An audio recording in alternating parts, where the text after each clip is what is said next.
JP, tell us about the Tigers headed into the 2025 season. Absolutely. I think there's a lot of talk around Memphis in the last couple of years based upon the money they were able to get into the NIL fund through their partnership with FedEx, as well as success they've had over the last 10 years. Like, this has been a really good program, a good athletic program even. They were a really good baseball program, and they have a good basketball program. Obviously, that's been humming.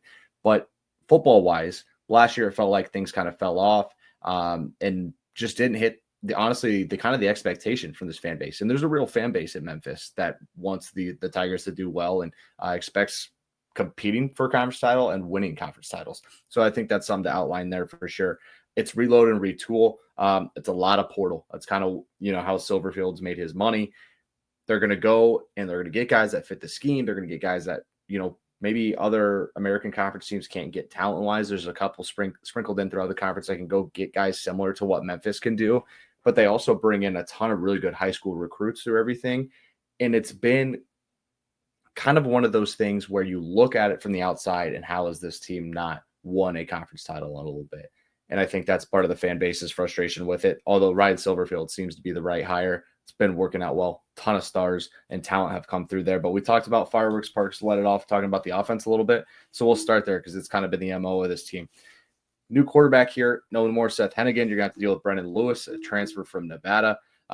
It's a guy who's going to need some pieces to step up in the receiver room, as there's a lot of transfers there. There's not a lot of guys that really help him settle in and understand the system. So I think that's something to pay attention to. The running back room offers a pair of guys with real talent and expected to be one of the better running back rooms within the conference as well. That's Sutton Smith.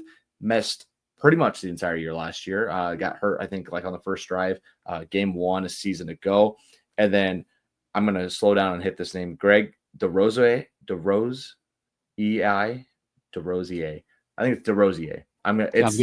That one's a tough one. I had to pronunciation practice earlier. So Greg DeRosier. And then they also bring in a guy from Middle, Frank Peasant, 740 yards rushing a season ago. So they have three pieces. One that was highly touted, didn't get much carries last year due to that. DeRosier also dealt with injuries a season ago, and then they bring in a guy from Middle who's been good. So they have three pieces there in the running back room. Depth there. Carries will be spread out a little bit, but I do think Sutton Smith's the guy that they want, kind of being more of the bell cow situation. Three receivers and a tight end transfer in. Low experience for a lot of these guys, to be honest with you. Highly touted. Maybe didn't work out at their other school, or they're looking for playing time, but the experience isn't there. And I think that's something to pay attention to when you're dealing with an offense that has to break in a new quarterback that's used to being high flying and then has to gel with these guys that are bringing in through the portal. Two starters on the offensive line. It was a portal priority, to be completely honest with you. They brought in six to fill three different spots. There's a lot of confidence that the guys that got through the portal will hit and work out really well for the Tigers. And I think there's some things offensively for them. If they can get the offensive line good and they can get the run game good, they feel better about Lewis and the receivers coming along a little bit after that. It may be an offensive carried team, but that's not anything too crazy for a Memphis program that's kind of used to that. So let's go to the defensive side. Defensive line, I think, has the most upside on this team. Probably one of the better units that they have. They're going to have a first team All-American Athletic Conference and possibly All-American candidate there. William Whitlow returns and a couple other proven commodities on the defensive line. So it's going to be a good unit. They were pretty good against the run a season ago, but they brought in 7 transfers to help out there as well. Linebackers, same story, bringing in a lot of guys to help you and retool and reload. It's literally how Silverfield's handled this. He knows he can go get guys with the support he has NIL-wise. The program's good, the culture's good, and people want to win, and Memphis is a program that's gotten pretty darn good at winning. So they're going to bring in a ton of guys to battle it out. Some other defensive end spots, defensive tackle spots, and in the linebacker room as well.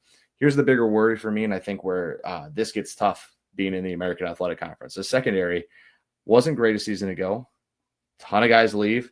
No real returners or started coming back.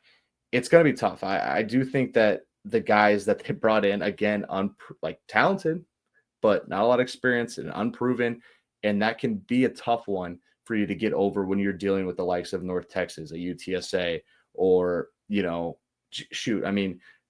ECU puts up numbers through the year. FAU looks like they're going to try and do the same thing. Tulane's always had success that way. That's part of it. And I think that's another thing. If Memphis really wants to take the step forward to where they're talked about with Boise as much in other programs to be that G5 candidate to get into the playoff, it has to get better on defense and it has to get better quick so people don't start to panic a little bit too much there. I think when you look at what Memphis is as a program and where they sit right now, the identity's there, but the supplemental stuff defensively is not. And I think that's a big worry there.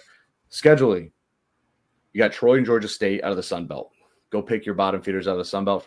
We talked about Troy. They're going to get better and better. It's going to take them a year or two. But you're getting Georgia State. Those are two good Sun Belt teams that give yourself a win early in the year. Arkansas at home, it might be a must-win situation. And I say must-win in a spot where you want the brand to grow. You want recognition for having a good year in the G5. Here's a chance to go get an SEC team that's middle to bottom of the pack in that conference. And then the AAC schedule is backloaded. It's pretty easy going. And then you get Tulane, East Carolina, Navy to end the year. So I think that's going to be your make or break. You want to get into the conference title. You want to fight for a conference title. You're going to need at least 2 or 3 of those. So I thought it was interesting that they're that backloaded with the talent within the conference. I think Memphis is a little misunderstood on the national scale sometimes. Like, it kind of got that attention when they announced the FedEx money rolling through for the NIL. But then back when Gruden was doing his QB camp before the NFL draft, and you see Seth Hennigan walk in there, and just the confidence that guy had within their offense and their schemes. And like, if you look back, the way that offense is operated, like, they're similar to North Texas, where they're a serviceable or a step forward serviceable more defense away from being in that college football playoff. They were my college football playoff pick for the G5 representative like last year and almost the year before. So it's a program that's more loaded than I think the general eye realizes. What do you think about the Tigers this year, Jake? We got shredded against the run last year in a couple of games. Like, they were 1 Navy and 1 UTSA loss from really running the table. And we said it could have been our G5 representative in the playoff, and they had every shot to do it.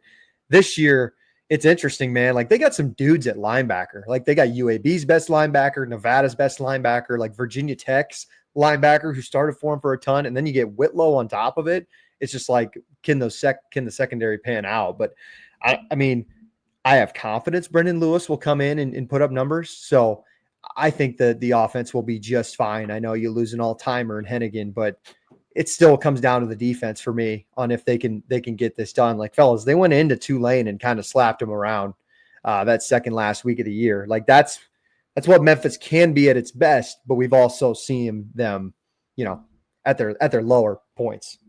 Yeah, that's a great way to put it. I mean, Seth Hennigan, I think this is going to be – it's a big turnaround year for the fans, too, because they haven't seen a Seth Hennigan not led offense in 4 years. Like, I think Lewis could light it up this year. I really do. And then picked at 6. It's weird to see.